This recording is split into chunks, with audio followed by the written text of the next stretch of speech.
Kita lanjutkan diskusi kita pemirsa. Saya berikan kesempatan Pak Viva, silakan untuk mengomentari apa yang kita sampaikan tadi. Ya, karena sudah ada peraturan perundang-undangan soal keterlibatan dari pimpinan daerah, ya apa itu gubernur atau wakil gubernur, bupati, wakil bupati, wali kota, sebaiknya kalau untuk bansos itu tidak usah di stop, karena pengalaman pemilu legislatif kami pada waktu itu menunjukkan tidak ada korelasi signifikan atau bansos-bansos itu oleh KPK seakan-akan bisa menjadi dikonversi menjadi suara, itu juga tidak terbukti, dan dari hasil survei kami itu juga ternyata bansos itu juga kurang efektif untuk mendulang suara. Atau bansosnya kurang banyak?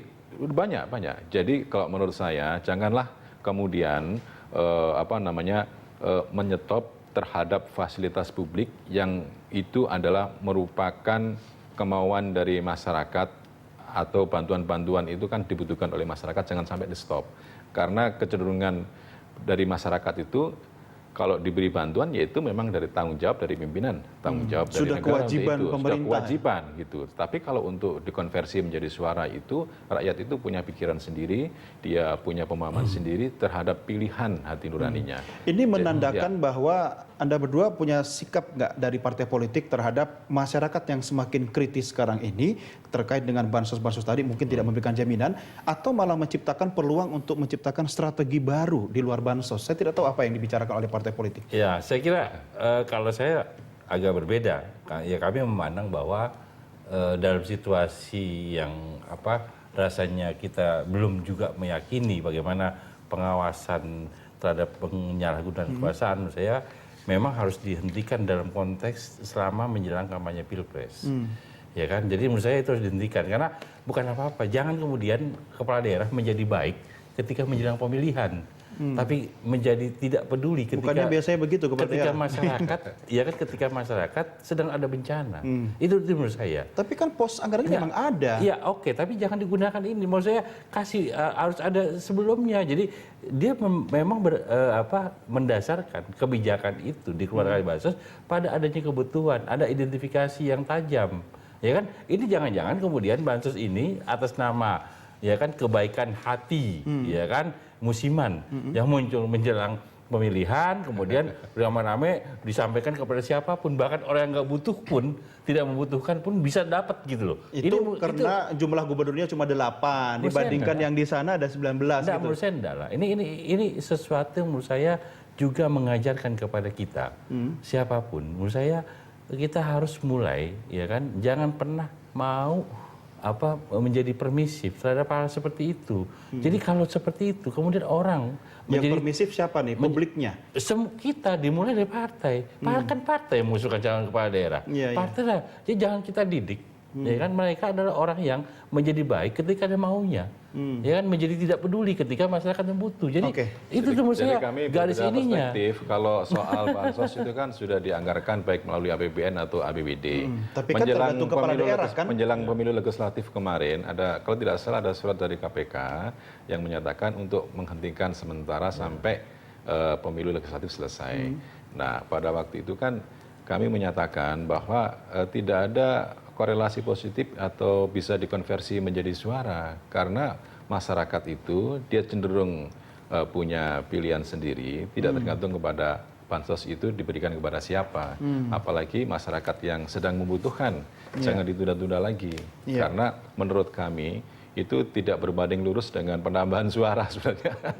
Pokoknya prinsipnya sebenarnya sama Bang Ferry sama, jangan sampai masyarakat itu bertambah menderita karena tidak adanya bansos yang sudah dianggarkan melalui artinya APBN bansos atau itu APBD, adalah hak gitu. Karena itu menjadi hak dari masyarakat. Kalau mau hak kasih pada waktunya, jangan jelang. Oh iya, sebenarnya sama aja, cuma setuju. Masalah momentum loh, ya. Ini kan saya kira disitulah ya kan ketika kita ya berpikir ini soal mindset. Oh nggak apa-apa menjelang itu yang menurut saya mumpung jangan pernah kita kasih ruang seperti itu. Tapi apa pendapat pengamat politik dari Universitas Airlangga Surabaya, Haryadi? Kita lihat tayangan grafisnya berikut ini. Pengaruh kepala daerah dalam dukungan capres pasti ada, tapi dukungannya tidak langsung. Masih dikatakan juga oleh Haryadi, mereka akan lebih menurut pada partainya dibanding dengan hierarki pemerintahan yang di atasnya, karena mereka dipilih secara langsung oleh masyarakat. Pak Sirajudin, komentar Anda, Pak. Betul, saya setuju dengan itu. Dan risikonya itu memang tidak harus terbuka ini melakukan upaya-upaya mobilisasi sengaja itu. Tetapi justru yang berbahaya itu yang tertutup itu. Misalnya begini, memang betul Pak Mas Viva tadi mengatakan kalau dari sisi money politik memang tidak ada bukti yang cukup solid. Dari sejumlah riset kita juga membuktikan itu. Money politics dikonversi menjadi suara. Memang betul. Tetapi kita tahu BLT yang 2008-2009 dikeluarkan oleh Pak SBY menaikkan popularitas dan elektabilitas Pak SBY secara luar biasa. Dan program-program sosial yang lainnya. Itu satu hal, satu bukti ke belakang. Dan kalau seandainya ini oleh koalisi Pak Prabowo, Pak Hatta yang didukung banyak partai, banyak kepala daerah dari partai-partai pengusungnya, secara serempak melakukan usaha-usaha penyebaran kebaikan kepada masyarakat dengan imbalan dan ekspektasi politik, itu saya kira akan beresiko menjadikan pemilu ini tidak fair. Apalagi misalnya mayoritas kepala daerah, provinsi atau kabupaten kota itu terafiliasi dengan partai-partai pengusung Pak Prabowo dan Pak Hatta. Ini saya kira akan menjadi sangat rumit. Dan beresiko membuka ruang kompetisi yang kurang fair.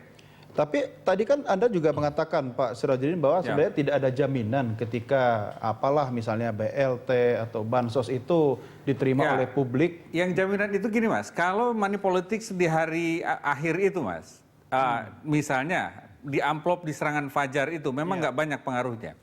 Tetapi image kebaikan yang dimunculkan lewat gerakan yang sangat massal seperti BLT itu punya efek yang sangat positif buat Pak SBY di 2008-2009. Kalau begitu sebenarnya dan terjawab kalau itu sebabnya ini beresiko, makanya kalau seandainya ini dilakukan secara masif oleh partai-partai atau kepala daerah yang berasal dari partai pengusung calon presiden dan wapres yang manapun, secara serempak itu akan memiliki efek yang kurang lebih sama gitu. Berarti paling gampang Pak Sirajudin, para capres-capres berbuat kebaikan aja ya sejak lama ya? Ya, saya kira begitu dan tidak punya perilaku tercela sebelumnya. Saya kira itu akan baik sekali. Oke, kita break lagi Bapak-Bapak sekalian, kita lanjutkan di segmen berikutnya. Pemirsa, kami segera kembali, tetap bersama kami.